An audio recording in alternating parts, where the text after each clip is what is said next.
buenas noches, bienvenidos a un encuentro de Entre Líneas en este miércoles 10 de mayo. Pero en el día de ayer, 9 de mayo justamente, a 5 días de la realización de las elecciones provinciales en la provincia de San Juan y de Tucumán, la Corte Suprema suspendió las elecciones. En una sorpresiva decisión, el máximo tribunal pidió informes para poder resolver los cuestionamientos presentados por la oposición contra las candidaturas de Uñac, de la provincia cuyana, y de Mansur, el tucumano. Obviamente, esa misma noche, el ministro del Interior de la Nación, Guado de Pedro, fue muy fuerte en su comentario en relación a la Corte Suprema, diciendo: proscribieron a Cristina y quieren proscribir el voto de tucumanos y sanjuaninos. El ministro de Gobierno, del Interior, mejor dicho, apuntó con dureza después que se suspendieran los comicios provinciales. Textualmente dijo: estamos ante una virtual intervención federal. Y el presidente de la Nación, en el día de hoy, en aproximadamente 10 minutos, en un video en cadena nacional, tuvo también fuertes expresiones y voy a compartir algunas de ellas. Deja la democracia como rehén de un grupo de magistrados. Los jueces que aceptaron ser designados por decreto por Mauricio Macri siguen respondiendo a sus órdenes. Además, adelantó que se sumarán estos fallos a la acusación para avanzar con el juicio político a los integrantes del máximo tribunal. Se han convertido en el brazo operativo de la oposición y de los grupos concentrados del poder económico y mediático, enfatizó el primer magistrado de la Nación Argentina. Desconocer el federalismo y la división de poderes, y reclamó transparencia pública por parte de los funcionarios de la justicia. La degradación judicial debe concluir. No conocemos el patrimonio de ningún magistrado de la Corte Suprema, entre otras expresiones que realizó el presidente Alberto Fernández. Hacía referencia al ministro del Interior, Guado de Pedro, a la máxima autoridad de la Nación, el presidente Alberto Fernández, y obviamente hay dos expresiones justamente de la oposición, dos precandidatos presidenciables dentro del espacio del PRO. Larreta le dijo textualmente: presidente, un cambio total y duradero lo incluye a usted dejando de atentar contra la división de poderes. Acá los únicos rehenes somos los argentinos, rehenes de su incapacidad de gobernar. Por su parte, Patricia Bullrich, otra de las precandidatas: los que violan la ley siempre tienen problemas con los jueces. Esas fueron sus expresiones textuales. Y en el medio de todo esto, el pueblo, nosotros los hombres comunes y corrientes, que estamos viendo cómo dos poderes pilares en la democracia, en nuestro sistema republicano y federal, se están peleando, y se están peleando de una manera que realmente está orillando lo patológico, está orillando lo que se llamaría una grieta muy grande entre la puja del poder que hay entre el Poder Judicial y el actual gobierno nacional. ¿Qué irá a pasar mañana? Solo Dios lo sabrá, y estaremos atentos para ver cómo se va desarrollando este tema.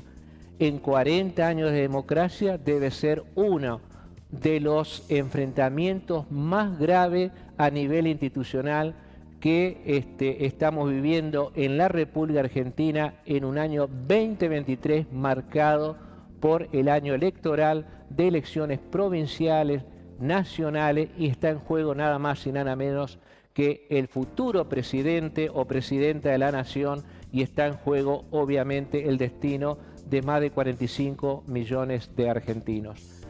Pero en el día de hoy, 10 de mayo, justo un 10 de mayo, una fecha instituida por la Iglesia Católica, referida nada más y nada menos a un tema que traspasa la vida cotidiana de todo el mundo, a través de WhatsApp, de Instagram, de la televisión, de Internet, bueno, de todos los medios sociales. Me refiero concretamente a el Día Mundial de la Comunicación Social, o también llamada Día Mundial de los Medios de Comunicación Social. Por lo tanto, en un segundo momento vamos a estar con la locutora nacional y periodista Milagros Cardoso Guzmán para hablar de estos temas referidos justamente a los medios de comunicación. Pero la semana anterior y dentro del mes de mayo, el 2 de mayo, se instituyó el día acá en la Argentina, en la ciudad autónoma de Buenos Aires, en un encuentro que se realizó, el Día Mundial del Bullying, acoso escolar, bullying, acoso escolar. Ya vamos a poder deslindar y seguramente nos va a ilustrar con su formación, con su preparación, una joven licenciada en psicopedagogía. Nos estamos refiriendo a María Elisa López, y de esta manera vamos ya al encuentro de nuestra primera invitada. Bueno, acá estamos. Muy buenas noches. Muy buenas noches. ¿Cómo anda usted? Muy bien. ¿Escuchando atentamente? Sí, muy atenta. Bueno, licenciada en psicopedagogía. Sí, licenciada en psicopedagogía. Nogoyaense, para los que no las conocemos. Sí, nogoyaense. En la zona de Villa 3 de Febrero. Sí, nací en Villa de 3 de Febrero. Nací en Villa 3 de Febrero, en el corazón de la Villa 3 de Febrero, muy cerquita de la parroquia San Ramón. Exactamente, en el centro de la Villa 3 de Febrero le decimos nosotros. Ah, en el centro, también hay como territorios. Claro, ahí, ¿no? claro. Mirá claro. que lo de la zona norte, de la ruta 12 hacia el norte, se te van a lo mejor enojar, ¿o no? No sé. Puede ser, es puede muy ser. grande la Villa 3 Es de grande, Febrero, sí. con es su verdad. propia idiosincrasia, ¿no? Tal cual. Con su parroquia, con su club. Sí, Con la su delegación. comisaría, ahora con su delegación. Sí. Y bueno, con familias tradicionales, y el apellido López es una de las familias muy ligada al Club Ferro, muy ligada a la historia de la capilla y después parroquia San Ramón, ¿no? Exacto, sí. ¿Y el apellido de tu mamá, alemán o no? Alemán, sí, Ergenreder es ella. Engerreden. Sí. ¿Ligada también con algún sacerdote de apellido? Sí, con es pariente, pero no pariente. tan directo. Sí, pariente más de mi abuelo. Sí. ¿Y tu mamá dedicada a la docencia? Sí, docente profesora jubilada. En el Teresa como compañera, la tuvimos en el Teresa, y en el Huerto también. También en la Escuela 92 como maestra. También en la Escuela 90. Polifuncional tu mamá. Sí. ¿Y vos Es qué verdad. se te dio por esto de la psicopedagogía? Tu padre no ligado a otro ambiente, al gremio de la alimentación. Sí, y toda esa otro cuestión. mundo, digamos. Sí. Sí. En realidad fue en la secundaria. Yo no sabía lo que era una psicopedagoga, digamos, no era tan común como lo es ahora. En el secundario nos invitaron a un grupo de compañeras a formar parte del Senado Juvenil, que todavía sigue estando presente, ¿no? Sí. Bueno, y uno de los proyectos teníamos que investigar a distintos profesionales y nosotros investigamos y le entrevistamos a una psicopedagoga. Y ahí me enteré de lo que era una psicopedagoga, de qué consistía ese rol. Y ahí empecé a investigar, ¿no? Y bueno, empecé a estudiar psicopedagogía, que era algo bastante nuevo en ese momento. ¿Y a dónde estudiaste? Yo estudié en Santa Fe, en la Universidad Católica de Santa Fe. Sí. En ese momento en Paraná no estaba, como ahora. Sí estaba, pero como mi hermana estaba estudiando en Santa Fe, teníamos que unificar unificar los gastos, compartir la misma vivienda. No había mucha opción. Y en el medio, y después de recibida, como toda profesión, como toda carrera, en medicina, en psiquiatría, en el trabajo social, en psicología, uno se va especializando. Sí. Y, digamos, hay muchos ámbitos laborales, ¿no? Y uno tiene que elegir para dónde ir, ¿no? Está la parte educativa, la parte clínica, la parte más de salud. Yo me aboco más a la parte institucional en una escuela y también en la parte más de clínica. Ahí, como vos decías, hay que especializarse. Hay Sí. muchísimas dificultades a las que yo me tengo que abocar, ¿no? Es imposible ser especialista en todas esas dificultades, pero sí hay que saber un poco de la mayoría y saber intervenir, ¿no? Y detectar, porque mi función principalmente es esa, de prevenir dificultades del aprendizaje y cuando una vez que ya están instauradas, tratar de trabajar para minimizar esas dificultades. Sí, vos me hablabas de dos momentos tuyos, ¿no? De dos especializaciones, lo institucional Exacto. y lo clínica, que sería tu consultorio, ¿no? Exacto. Y dentro de lo institucional, ¿está referido siempre al campo de la educación? Exacto. Sí, sí, en todos los ámbitos, ¿no? Esto de detectar dificultades del aprendizaje dentro de la institución escolar, Sí, que después, digamos, yo dentro de la institución escolar no hago tratamientos ni diagnósticos, sino que hago una detección de posibles dificultades del aprendizaje, bien, siempre acompañada con los docentes, ¿no? sí, Que son los principales detectores de todas de estas todas esas cuestiones. dificultades. Y Sí. dentro de lo que vivimos el 2 de mayo, cada 2 de mayo, Ujú. acoso escolar Acoso. en español, Ujú.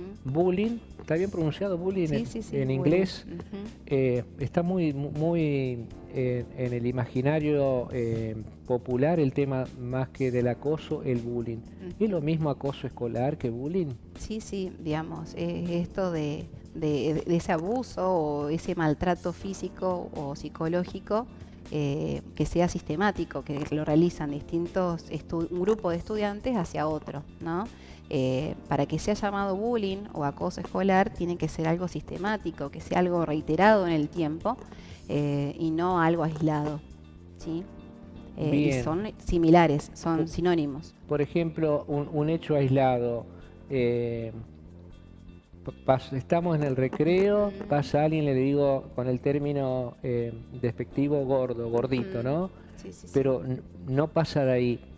¿Eso sería acoso?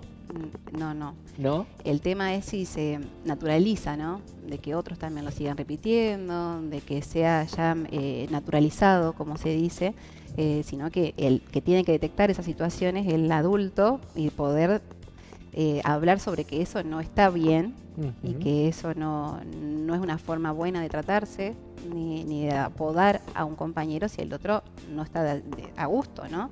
Sí. Eh, Es decir, decimos gordito o gordo, Ujú. respectivamente, como un hecho aislado y Sí. termina ahí. Ujú. Pero cuando eso comienza a manifestarse en otro grupito, en los subgrupos de amigos, Exacto. y comienza a ser algo sistemático, ahí estaríamos hablando de Exacto. acoso escolar. Que es algo que se va sosteniendo y se naturaliza. Ese es lo problemático, ¿no? Y ahí es donde tenemos que intervenir, de decir, porque muchas veces se trata de no solamente de la parte física, el maltrato físico, sino también verbal, como vos estás diciendo esos apodos, pero es más fácil detectar lo físico, porque vemos que alguien golpea a otro, ¿no? El adulto es el que tiene que detectar esas situaciones, tanto en un recreo, como vos decías, o dentro del aula, o por fuera, ¿no? Y poder cambiar esas situaciones. Y dentro de lo psicológico, está clarito el ejemplo. Si una persona se ensaña con un chico, con su compañerito, y se produce un golpe, puede ser un hecho aislado, o si se continúa en el tiempo, sumándose otro, pasa a ser acoso escolar. Exacto, exacto. Sí, sí, que es lo que todos tenemos que intentar prevenir, que principalmente este día de la concientización, la idea es eso, ¿no? De prevenir que los actores institucionales de todos los ámbitos, ¿no? De un club, de un barrio, siempre estar alertas a esas situaciones para evitarlas, que se sostengan en el tiempo y que se naturalicen. Sí. Eh, Y dentro del ámbito institucional, Ujú. ¿cómo te podría decir? Está la posibilidad en relación, por ejemplo, a un club que por ahí pueda pasar desapercibido, Exacto.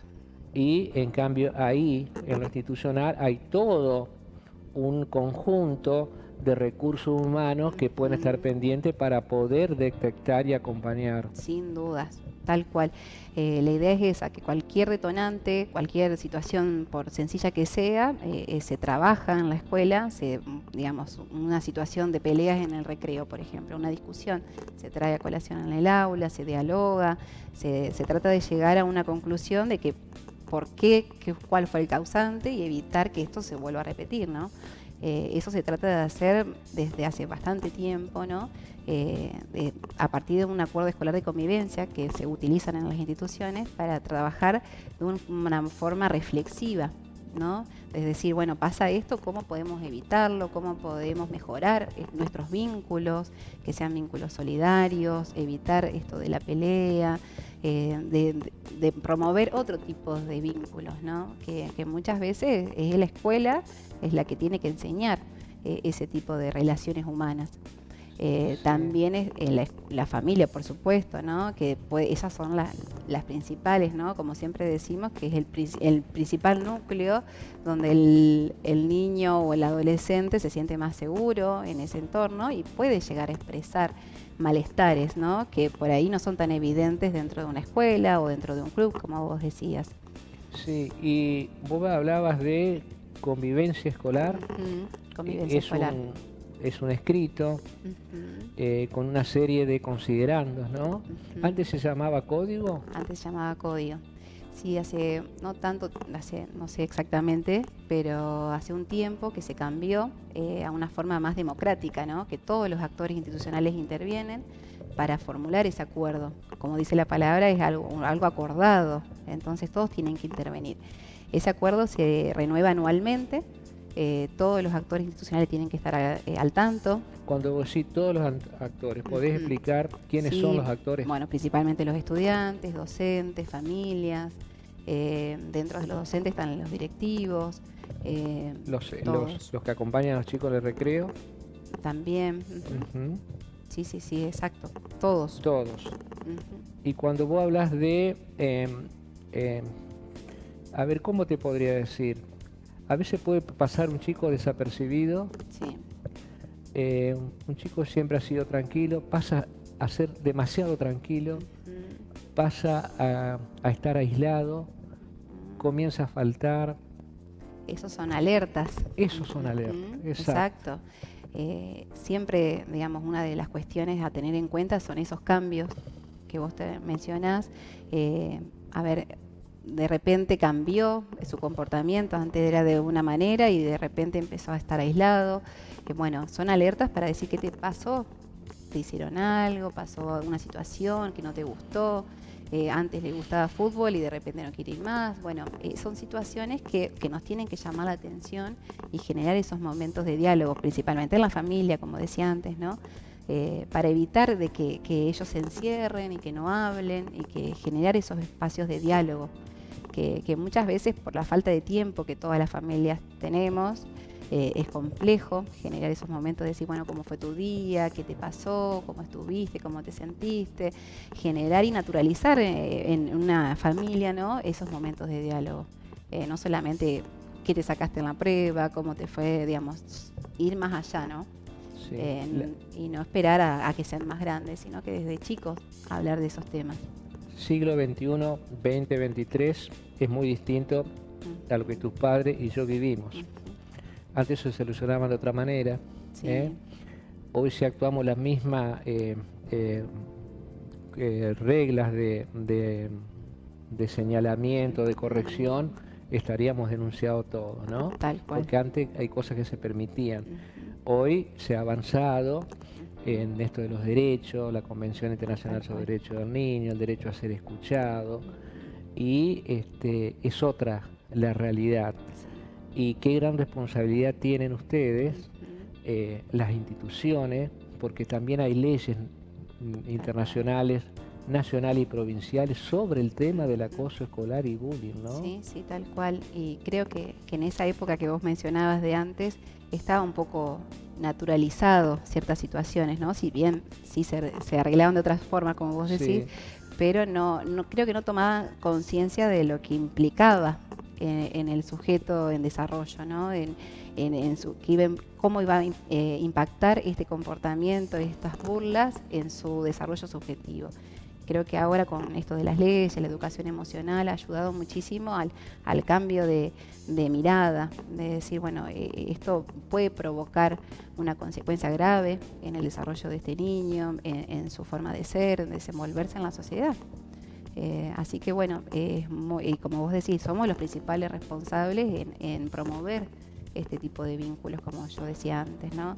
Y creo que ya somos más conscientes hoy en día de las cosas que hay que evitar y de las cosas que sí hay que promover, Sí. que se fue como avanzando. Bueno, hay dos palabritas, ¿no? Prevención y diálogo. Ujú. Y familia serían tres. Sí, sí, sí. La prevención es clave en todos los órdenes de la vida. Ujú. ¿Y cuánto se gana si se actúa preventivamente para evitar situaciones que luego a nivel psicológico y psiquiátrico terminan haciendo un daño tremendo Tal cual. al o el niño, ¿no? Ujú, tal cual. Y la prevención desde el lugar de decir, bueno, todos somos distintos, todos tenemos cualidades, no todos tenemos que ser iguales, porque también eso puede ser un detonante, ¿no? De enriquecer a cada uno de los niños y de adolescentes, es decir, cada cual tiene su personalidad, su forma de desenvolverse y no por no ser igual al otro, no voy a vincularme de la mejor manera, ¿no? Entonces por ahí partir desde esa parte sería lo fundamental para prevenir, de decir, bueno, yo me siento bien y estoy bien como yo soy en este momento. No tengo que parecerme a lo... Claro. Flaquito, rellenito. Sí, tengo mi cualidad. No me gusta el deporte, me no soy gusta la hábil en deporte, música. exacto, pero sí me gusta o sí soy hábil en tal instrumento musical o en dibujo. No porque no me gusta el fútbol, no voy a ser bueno en la vida, ¿no? Entonces por ahí es eso, de que muchas veces encasillamos. Como no le gusta tal cosa, no lo invito a mi cumpleaños. Como no comparte tal característica conmigo, entonces no. Y transmitimos sin querer un mensaje que no es muy positivo. Entonces por ahí es eso, de decir, bueno, el pequeño gesto puede afectar muchísimo al otro. Esto de la empatía, de que tanto se ha hablado en la época de la pandemia, de ponerme en el lugar del otro. ¿Cómo me sentiría yo si no me invitan a un cumpleaños? ¿Cómo me sentiría yo si me dejan de lado? Todo eso son cuestiones a tener en cuenta para prevenir, como vos decías, el no llegar a esto del bullying, ¿no? Y trabajar muchísimo sobre cómo nos relacionamos, cómo somos, es lo más importante. Sí, prevención, familia. Sí, tal cual. Hoy, familia, no siempre está el papá y la mamá. No. A veces está el papá solo, a veces está la mamá con su nueva pareja, con los hijos de la mamá, de la pareja anterior, con los hijos del papá. Pero la familia o las criaturas con los abuelos, maternos o paternos, con los tíos. También, sí, sí, sí. Se habla de un concepto de familia distinta al de que es familia tradicional, sin dejar de reforzar siempre lo del papá y la mamá, ¿no? Es tan importante la familia en el contexto que esté conformada. Porque son el nexo que ustedes tienen que establecer con los responsables de esta criatura. Cuando ya la situación comienza a no estar contenida dentro de lo institucional escolar, ¿no? Exacto, sí, sí.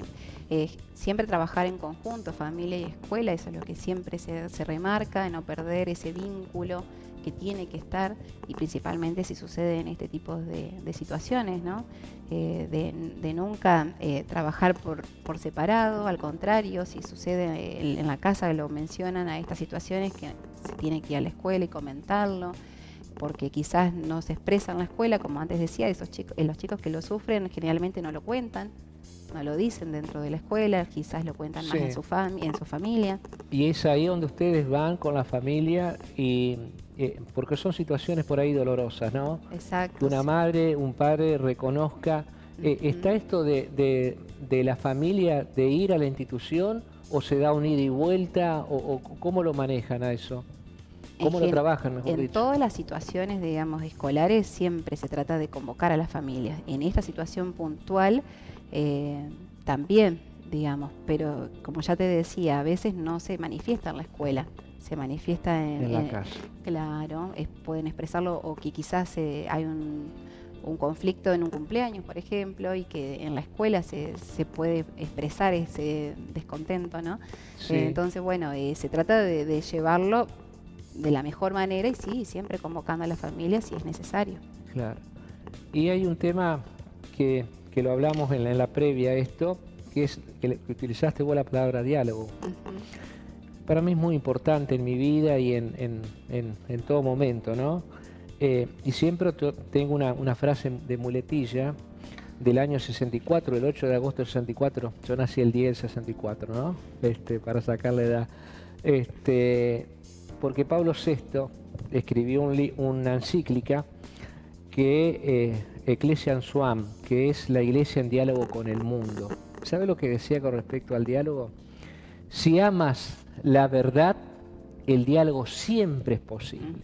Si amas la verdad, el diálogo siempre es posible, como diciendo, hay que dialogar siempre, y por ahí, aunque ese diálogo duela, pero la verdad tiene que prevalecer. Exacto. Y más en este tipo de situaciones, sí, ¿no? Sí, tal cual.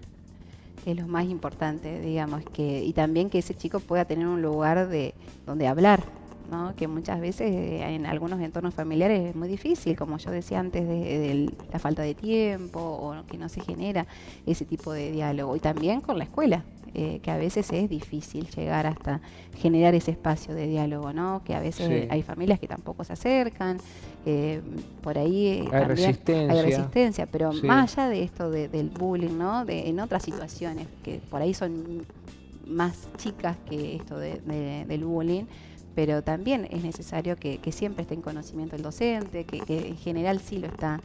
El docente generalmente es el que recepciona todo este tipo de información, los chicos comentan, pero más que nada esto de decir, hoy fulanito no me invitó, fulanito, digamos, es como estas situaciones cotidianas, ¿no?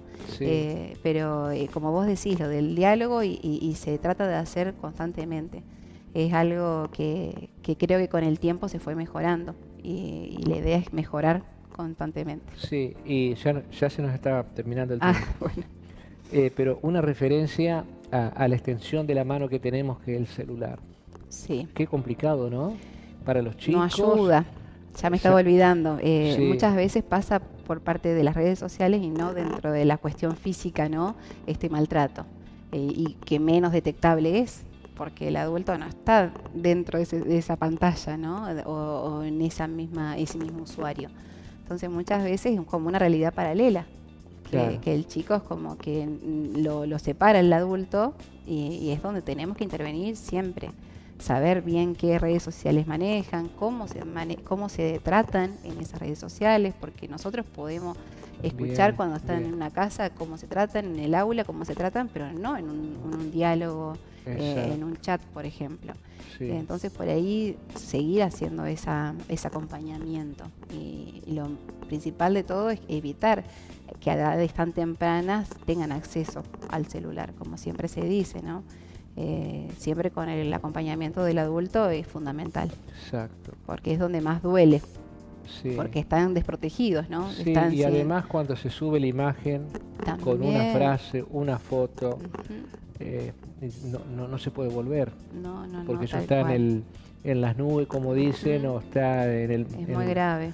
Es muy grave, ¿no? Sí, por eso es lo fundamental acompañar y evitar que se manejen solos en edades tan tempranas en ese tipo de medios, que no están preparados. Bueno, padres, educadores, comunidad en general, a estar atento, en la prevención, dialogar siempre, de recurrir a los profesionales, recurrir, no tener miedo a solicitar una terapia, el aporte de usted como psicopedagogo, el COSNA, el SAE, sí, todo, hay toda una serie de recursos, la justicia también para poder intervenir, exactamente. Sí, lo principal, como antes decíamos, la prevención, evitar que llegara a este punto. Bueno, licenciada, ha sido un gusto, se nos fue el tiempo. Bueno, en otro momento nos encontraremos acá en Entre Líneas, si Dios quiere. Muchas gracias.